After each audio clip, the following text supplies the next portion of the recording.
For a lot of professional certifications, you pass the big exam, you get the piece of paper, and that's kind of it.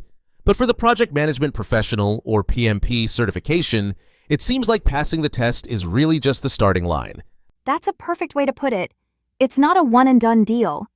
To maintain an active PMP certification, professionals have to renew it every 3 years, and that process means earning at least 60 professional development units, or PDUs, within that cycle. And it's not just any 60 units, right? There's a structure to it. Exactly. They have to be spread across 3 core categories: technical project management, leadership, and strategic and business management. You need a minimum of 8 PDUs in each of those. It's a framework designed to make sure PMPs are continuously learning and staying relevant. So it's basically a built-in mechanism to stop people from just resting on their laurels after they pass the exam. That's the idea. It forces them to adapt to the project management landscape, which, as we know, changes constantly. I get the compliance part, but what's the real benefit for a project manager beyond just ticking a box for renewal? Well, the real aha moment is that it forces a structured approach to your own career growth. Think about it. Instead of just doing more of the same projects, it pushes you to learn new methodologies, maybe agile or hybrid models. It makes you focus on your leadership skills, and it forces you to understand the bigger business picture. It turns what could be a chore into a really strategic career development tool. I see. So it's less about keeping the certificate and more about keeping your skills sharp and actually valuable. So with that 60 PDU requirement, how do people actually go about earning these units? That's where it gets interesting. The professional development units are really the currency for this renewal. They're earned through 2 main avenues: education and what's called giving back to the profession. Okay, so education sounds straightforward, courses, webinars, that sort of thing. But what does giving back entail? Education is exactly that: structured learning covering the technical, leadership, and strategic areas. Giving back is where you contribute your expertise. This could be volunteering for a PMI chapter, mentoring a junior PM, or even creating content like writing articles or presenting at a conference. That's a really smart system. It is. Education keeps your own skills sharp, while giving back strengthens the entire project management community. Plus, there's no better way to solidify your own knowledge than by teaching it to someone else. That makes a lot of sense. So let's get into the specifics. How does someone earn PDUs in those different categories?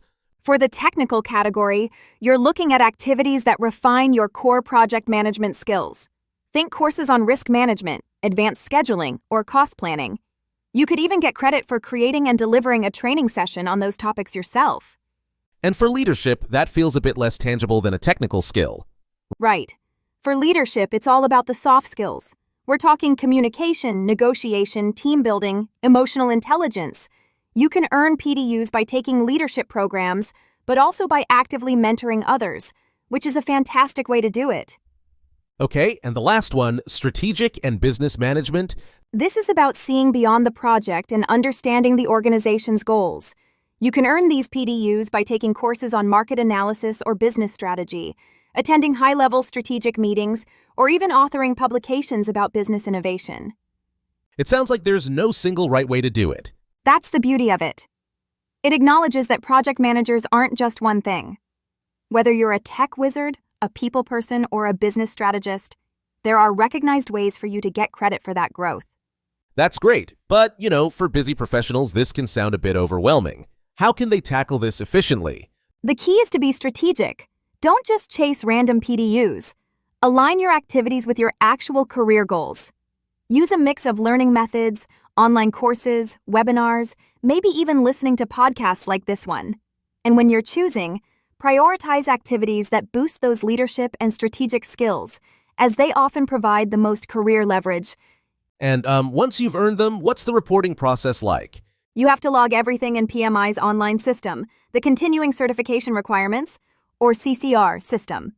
You detail the activity, how many units you're claiming, and which category it falls into. And this is critical. You have to keep your documentation. You mean like certificates and things? Exactly.